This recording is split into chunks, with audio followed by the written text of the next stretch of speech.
Hello, my gorgeous, beautiful, wonderful people. This is Jeff, and yes, I am your host, and this is the bottom line. Um, I wanted to speak to you guys today about, yes, narcissists and sexual partners, multiple sexual partners to be exact. So that's narcissist and multiple sexual partners. So I'm just going to be honest with you guys, full transparency. What made me think of this is that I was in a relationship with a covert narcissist. And I'm just going to speak from the heart here, guys. It was probably one of the worst experiences. And yes, like I said, I'm getting there, guys. I've been doing a lot of remodeling. My microphone will be working at some point. I can promise you that. But as of right now, we're just going to use it as a vanity display. So, you can just look more official. So here we go. The narcissist and multiple sex partners. So I was in a relationship with a covert narcissist. Now, if you guys know anything about covert narcissists, there is actually a sort of, I don't know if you want to call it a system, but there is a pattern to their behaviors. Okay, there's a major pattern that emerges. And if you are a person of high vibration, if you are a person who respects yourself, if you're a person who loves yourself, if you're a person who genuinely cares about people, as some of these videos, they call them the deep empath, right? Or some even call it the malignant empath. There's a lot of little names for it.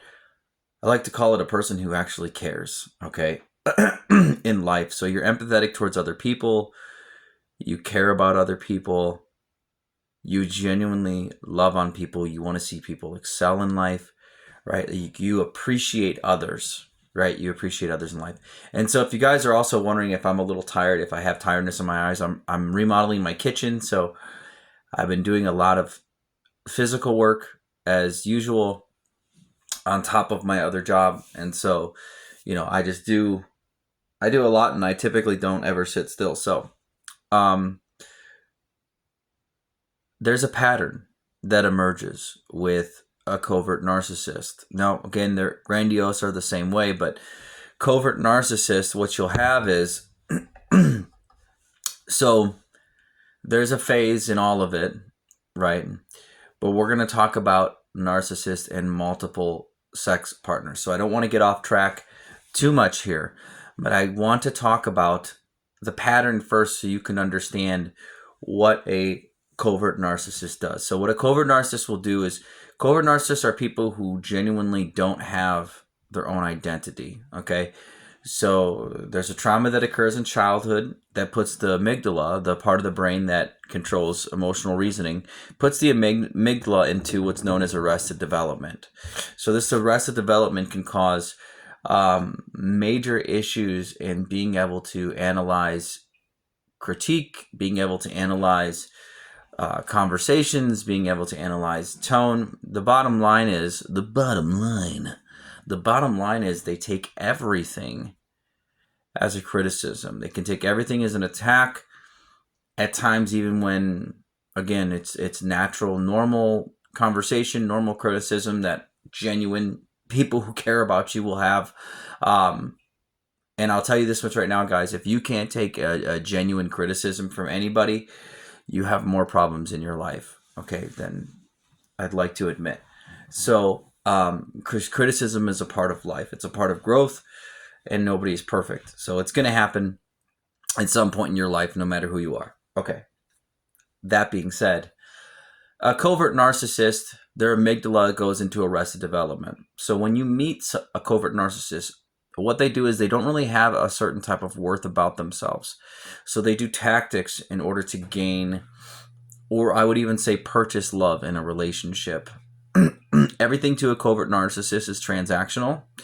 So that'll play a part in what I'm going to talk about when it comes down to the multiple sex partners. Okay, so since everything in a covert narcissist mind is transactional, because you're not actually a person to them, this is a transactional relationship. You just don't know that it's a transactional relationship. Okay, here's my paintbrush, guys, for my kitchen. It's not ADHD, I just really wanted to touch it. It feels nice. Okay, I like it. I like it. I like it. So what covert narcissists will do, we are painting. We are painting with the paintbrush of life. With the paintbrush of life, guys. And see, as normal people, we paint a good picture that shows that we care about people. We love genuinely with unconditional love. Our types of relationships are not transactional. I mean, you want to gauge people, but they're not transactional.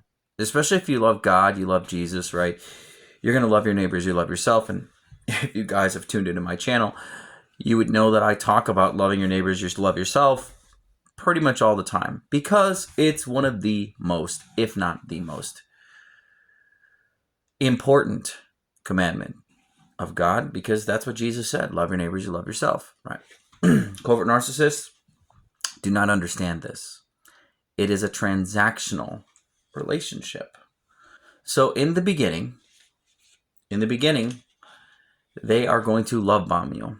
Now, love bombing is the first phase, and yes, it happened to me. Love bombing is the first phase. So what somebody will do, in my case, was they will send you gifts. They will send you money, right? As a form of them showing like, or trying to make you perceive them, right, as a good person. So they're going to put out the front, right, put out the face of a good person. They're going to put out a the word is right on the tip of my tongue, but I can't seem to think about it right now, and that's fine, because you guys know what I'm talking about. So they put out the front, okay, that they're this good person, they love bomb you, okay? This is the first step, because they have to lure you in. They're like a fish drawn to a lure, okay? It has to be shiny. They want you to see these good qualities so they can say, look at how good I am, right? They want to lure you. And especially if you're an empathetic person, they're drawn to you. I want you to understand this, guys. If you are the type of person who loves on people, or if you're a chosen one, as they put it, if you guys have a calling on your life, be careful, because they want your energy. They're drawn to your energy. They want to soak that up, right? And because it fuels their ego, which is what most narcissists are, whether they're covert or overt, they're egocentric. And the point is because they don't really have their own identity, right? They only operate out of this hurt from their arrested development, from that trauma from childhood. Everything or anything that can remind them of the shame that was inflicted on them as a child, they will act out. So everything is out of that shame, everything is out of that guilt, everything is transactional. Okay, so they'll lure you in with the love bombing phase. So with me, it was, here's some money for your car. Here's some money for your phone bill. Here is, and again, there's certain times in life, guys, where you might be even struggling, right? And it's okay to struggle. It's okay to have that. So God will bring you a counterpart. In my case, I thought this was God helping me out in a lot of sense. Again, this is full transparency. And so,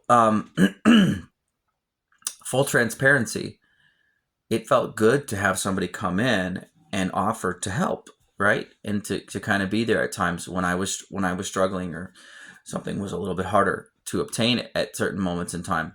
And it usually was a situational thing, checks coming in a couple days, my phone's going to get, If I don't pay this bill, I'm going to be out of, a phone for a couple of days, something like that, right? So a lot of the times the money was paid back. A lot of the times it was given in under the pretense that it was unconditional, under the pretense that no, it's fine, right? So I was given an air fryer. I mean, this is I'm not even joking, and I'm thinking a lot of this is because she was planning on moving in, but I was given things, guys, gifts all throughout the beginning. So I want to touch base more on this amygdala and this arrested development and how it ties into the multiple sex partners, as well as just in general how a narcissist operates. So as the love bombing phase moves along, sex, guys, sex is so important in a man's life. This is part of the love bombing phase. I know probably this is not talked about. It's probably not been talked about. And honestly, I've never seen any video where this is talked about, except for they tell you that a narcissist will use sex, right, to control the relationship. A narcissist will use sex to control the relationship. So a narcissist will try to do all the things that you want. Again, this is under the guise, I think that was the word I was looking for earlier, under the guise, under the pretext that they're doing something that you like. So you start to think it's under the guise of a good person. This is just someone who is wanting to please you, wanting to give you the things that you like, wanting to give you the things that you enjoy. And furthermore, if you're a person or any type of person like me, you want somebody who enjoys those things also. So you're with somebody who's pretending to enjoy those things. If not, they do, who really knows? But they use sex as a point of control. So they love bomb you. They'll do things sexually for you. This is, again, as a form of control. Now, as a Christian, I know we're not supposed to have sex before marriage, but guys, this is full transparency. I'm just showing you my situation. I'm showing you the things that happened to me. I'm showing you the evolution of stuff. And then I'm showing you what has happened since the relationship. So you can have a better understanding of what you really have coming, okay? And what you really can expect. They call the covert narcissist, the vulnerable narcissist, they call a lot of these narcissists the Jezebel spirit. A Jezebel spirit is a sexual spirit, okay? It's a worldly spirit. It's a very self-concerned, self-serving spirit. This spirit is only out for itself. So again, narcissist, everything is transactional. I'm getting there. I promise I'm getting there. So you don't realize it that this love bombing phase, guys, this money phase is actually a means to purchase you. It is a means to show up later on when they want to control something in the relationship, where they want to do something in the relationship.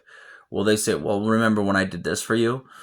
Well, I did this for you. Remember when I did that for you? What have you done for me? What have you done for me? This is a devaluing statement. They will do these things to control you guys. They will do these things to control you. Anybody who's healthy understands, okay, guys, that a relationship, and if for people who don't understand this or don't know this, a relationship is not transactional. Any sort of relationship of two people coming together, right? Two flesh become one. Any sort of relationship when two people come together, it is not transactional. It's transactional on the basis that two people come together, but it is not transactional as if there is an exchange that must be balanced. That must be balanced based on materialism. Okay, it's an unconditional thing that happens where two people come together and they love on each other and uplift each other and be each other's counterpart. So someone can be feeling down, you want to pick that person up, because this is a biblical principle. We're supposed to love our neighbors, we love ourselves, right? And so it's a biblical principle. It's a godly principle. It's the way that we were actually created to love unconditionally. And so we love our neighbors, we love ourselves. We lift people up. We offer them the grace. We offer them the mercy. We offer them the unconditional love. the bond, that's going to break the evil in the world, right? The problems in the world, the issues in the world, right? The issues that we face in the world. Narcissist, it is not so. Again, it's transactional. So they do things as a form of control manipulation. So I'm just going to continue the story so you guys can understand a little bit more about what had happened, where I'm coming from, what I had to kind of endure. So I had a woman, very worldly. Yes, there was an age gap. There's a 14-year age gap. I'm actually 40 years old. She was 26. Okay. And so there was an age gap there, which is fine, because I've met, maturity comes in all shapes and sizes. Even though I do think life experiences do change that. Excuse me. So, went through the love bombing phase, went through all of that, had her move in. This girl had told me she wants to travel. Now, when someone says, yeah, they want to travel in their life, I'm thinking, well, yeah, we all want to travel. Makes sense. But I'm thinking from a perspective of a responsible person, that you're going to travel when your life allows for that type of experience to happen. In other words, you've saved up for it. You've done certain things right to do that. Lo and behold, little did I know, guys, I was a lily pad. I was the person that she was coming into the life to think that I'm going to hold down the fort while she just goes and travels here and there and everywhere she wants to. With the trips, mind you, that I didn't realize or didn't know that she actually couldn't afford. And the reason I say this is because I didn't also know this, but she was over $100,000 in credit card debt. It didn't really register to me. And I want to talk about the red flags so you can understand this, guys. And I know, you clicked on the video to talk about multiple sex partners, Jeff. Why are you taking me down this road? Because it's important. It's important to understand the mind of the narcissist. It's important to understand the love bombing phases. It's important to understand the psychology behind it. So please, please, please bear with me. I promise you, in the end, it's going to pay off. Okay? It's going to pay off. So, multiple sex partners. Yes. Yes. The one that I was dealing with was actually a virgin. Okay? And so, God bless her. And that's great. And most men do crave that purity. But that's neither here nor there. I'd like to talk about it in the sense that it was not that. I'd like to talk about it in the sense of just the relationship and the bonds there. So she liked to go on trips. She was over $100,000 in credit card debt. I'd wondered how this woman was able to afford or have all these nice things that she had. Now, she came from a very upper middle class home. She came from Florida, which is a very expensive place to live. Upper middle class.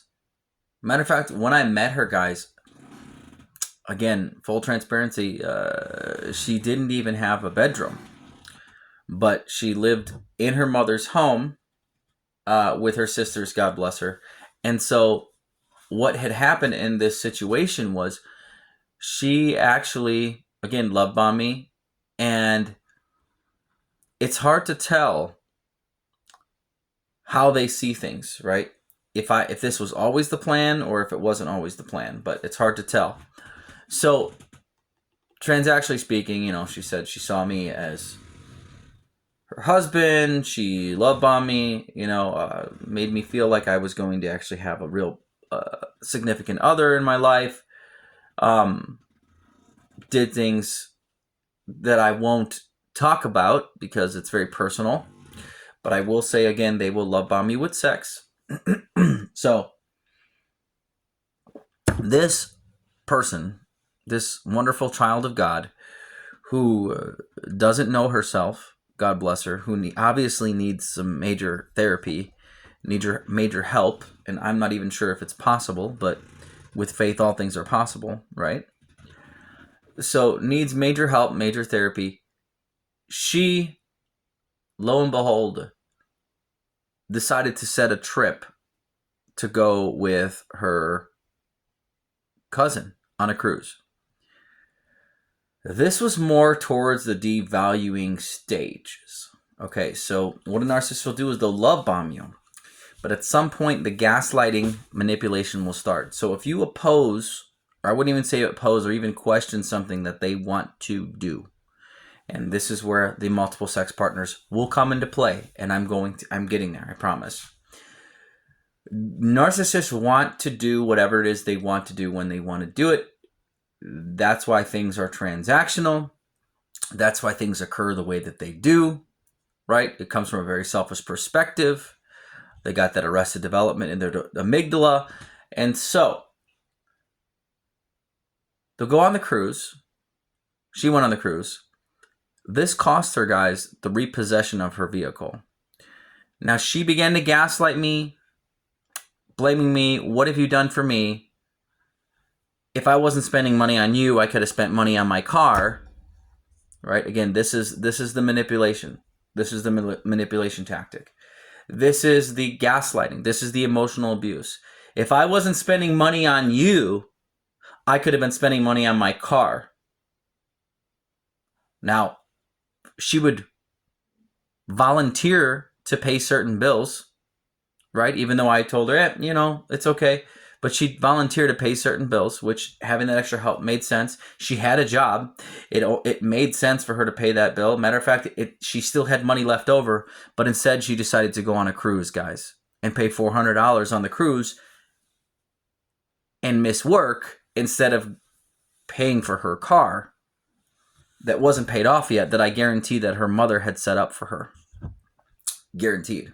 Because there's no way that girl got that car by her own without getting a cosigner or something, right? So, I didn't realize this, but she was over $100,000 in credit card debt.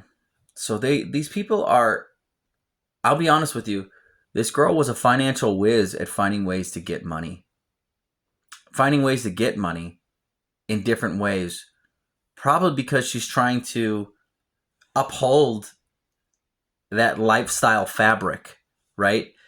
That's another thing about narcissists, guys, is everything is a display. They want to portray themselves more than what they are. So everything is about lavish lifestyle. It's about a more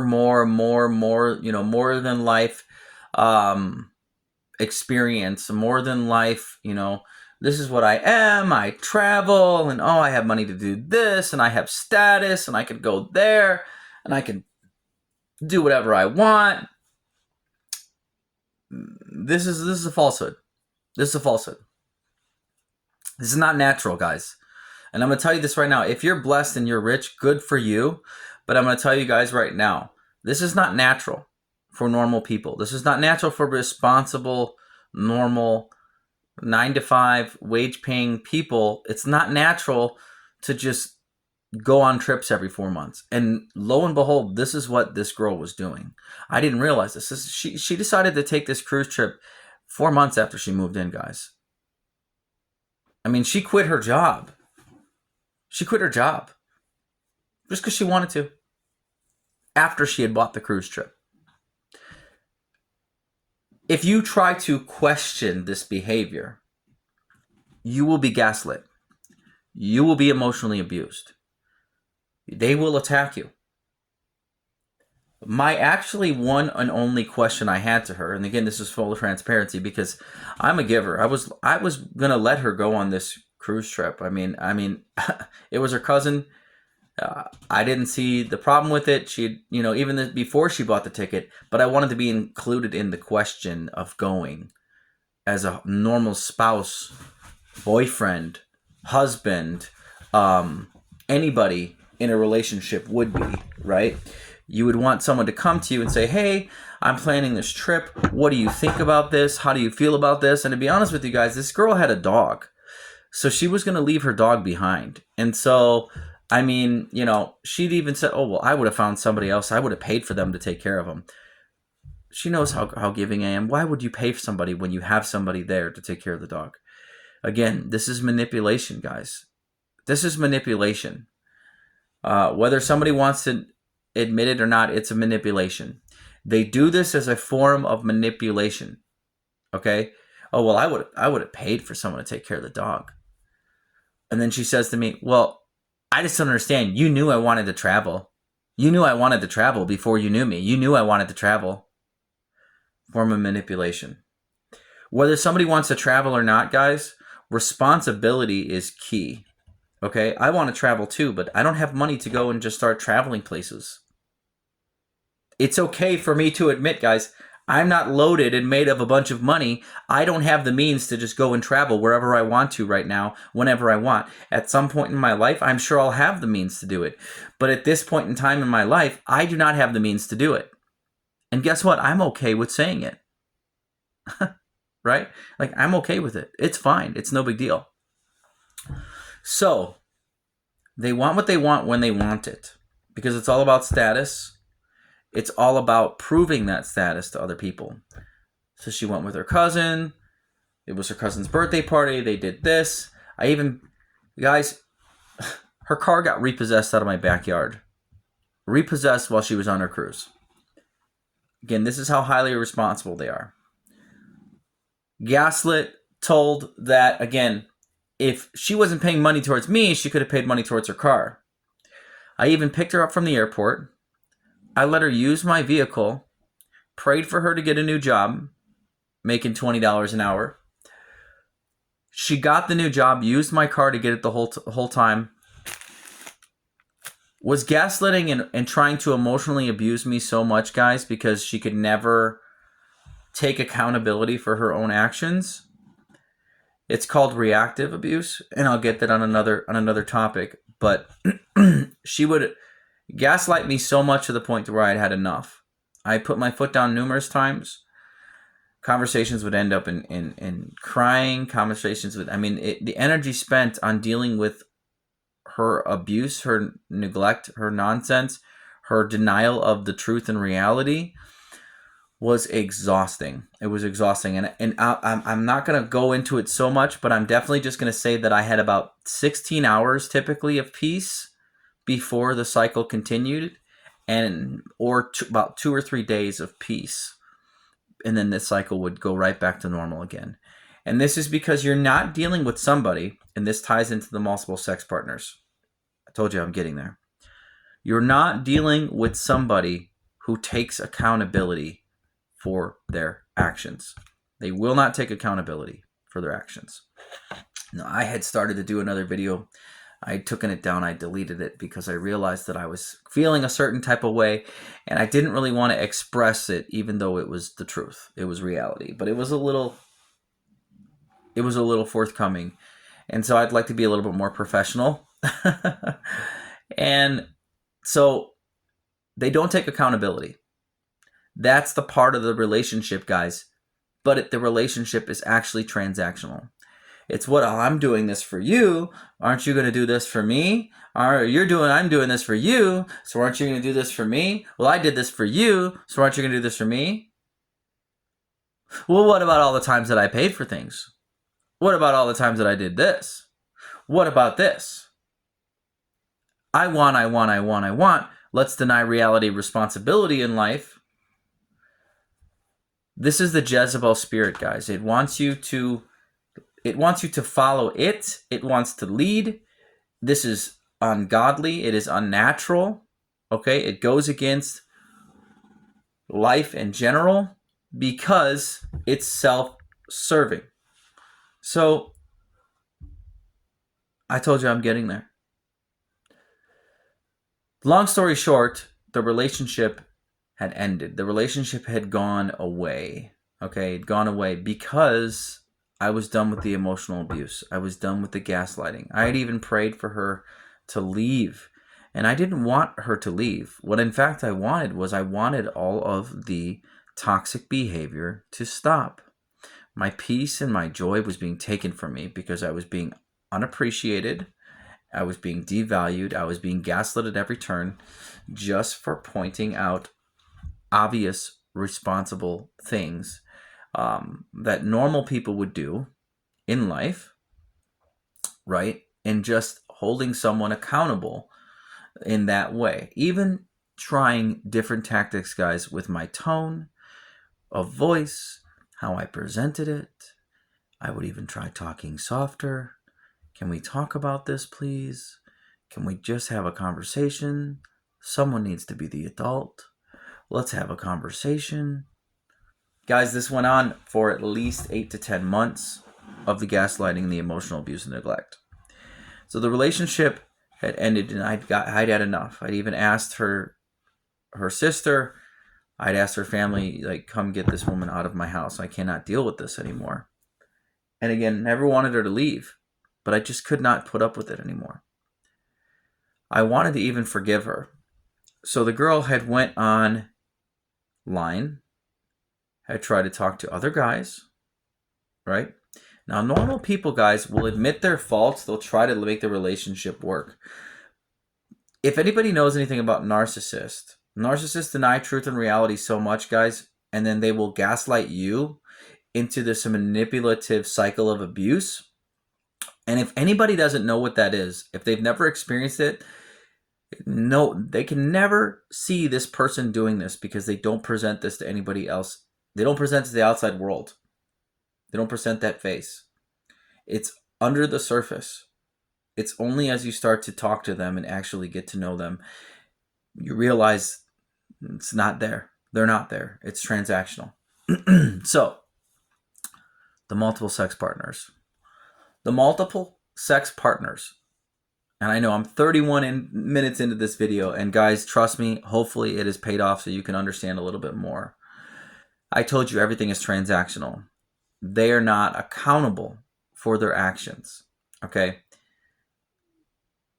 So sure enough, I found out, because narcissists will also like to keep you on a leash even after they have discarded you and left, and I got lucky. I got the discard, okay?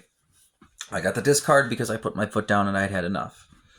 I got the discard because she couldn't just face normal facts of reality and have normal conversations like normal people do.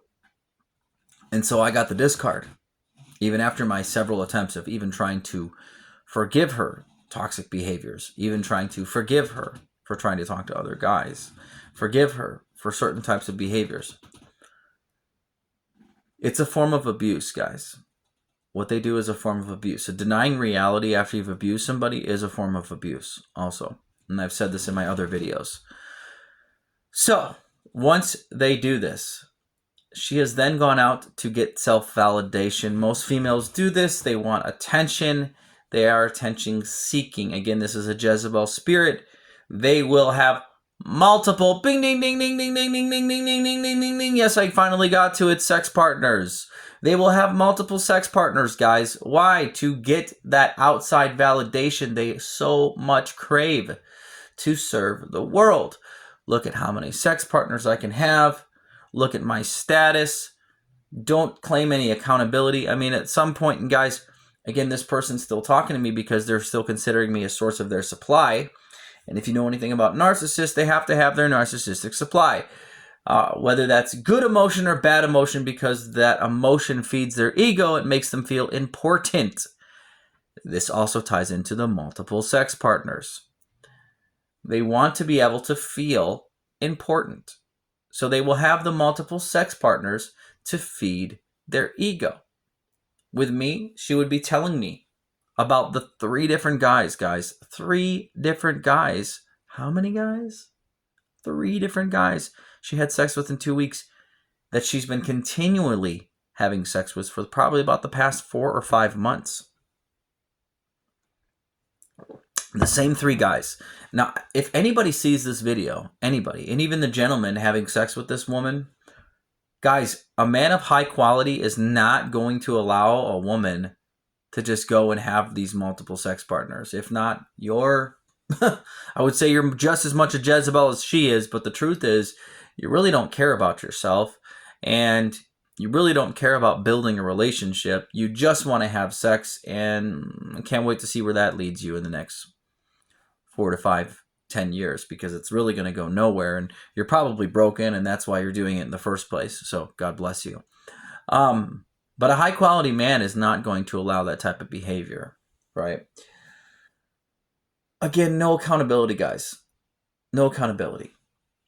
They will say, nope, I'm not a whore. I'm not a Jezebel. I can do what I want. Whatever. I'm single. If you're a female and you have multiple sex partners, you are narcissistic. Okay? And the reason I say this, guys, is because from a biblical standpoint, we're not supposed to just give ourselves to everybody and anybody. Okay? I know it's not popular to have semen retention. I know it's not popular to hold yourself accountable. I know it's not popular to hold yourselves back from having multiple sex partners. It's not popular, right? But it's beneficial to you in the long run. And a lot of people don't realize this, they don't know this, they don't see this, is that it's actually beneficial to you in the long run. And it actually is because, two flesh become one. And so a spiritual happening happens when you have sex with somebody. And that's why girls can catch feelings. That's why guys can feel betrayed when they're having sex with other men, because we're actually a dominating, we're actually spiritually made to dominate over the woman in the sense of her being our wife, right, and the counterpart. And that's why there is a covering, a spiritual covering. We're the head, right, of the household. And so there's a male, the masculine frame, and then there's the female, right, energy.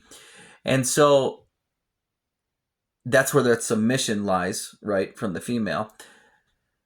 If she has multiple sex partners, that submission is falling to several people. It's not falling to just one person. This is very, very dangerous, guys. I know it sounds stupid. You can call me square, I don't care. You can call me square, I don't care. But multiple sex partners is no bueno. This is how STDs happen. This is how a lot of things occur. You can just keep going out there, just keep doing whatever you want. But unfortunately, it's not what God says, right? It's not how God wants us to live our life. He wants us to be monogamous. He wants us to be committed to a one-woman relationship. Again, not popular, guys, not popular. So if you are talking to somebody, and if you're still listening to this as I'm 37 minutes in, if you're dealing with a covert narcissist, guys, at some point in time, you are going to be dealing with somebody who does have multiple sex partners. And I know it sounds silly, but it's true. And the reason being is because psychologically, they want that endorphin fix, they want that ego fix, and it's transactional. So they can have the multiple sex partners because it's transactional. Everything in the relationship is transactional. What you give me, I give. What you give me, I give. What you give me, I'll give you back. Everything is transactional. God bless you guys if you made it through my video. God bless you guys. Smash that like button, comment, subscribe. Probably should have said it in the beginning. But God bless you guys for making it through this video if you have. No, it took a while to get there, but I just want to say that again, everything is transactional with a narcissist. Okay, and so if you're hurting, realize it that you're not the only one who has gone through this. Realize it that you're not the only person who feels this way. You're not alone. And so, yeah, comment below. I want to pray for you. In Jesus' name, amen. I hope you guys are doing well. And just remember that God loves you, and He only made one of you. You're fearfully and wonderfully made. You're super important in this world. You might not know it yet, but you will know it. In time, you'll know it. If you don't know it now, let me tell you, you're important. Okay, so God bless you guys, and this is the bottom line. Thank you so much for joining me today, and I hope you guys have a good rest of your day. I hope it's filled with life, love, joy, and honesty. And yeah, stay up. Love you guys.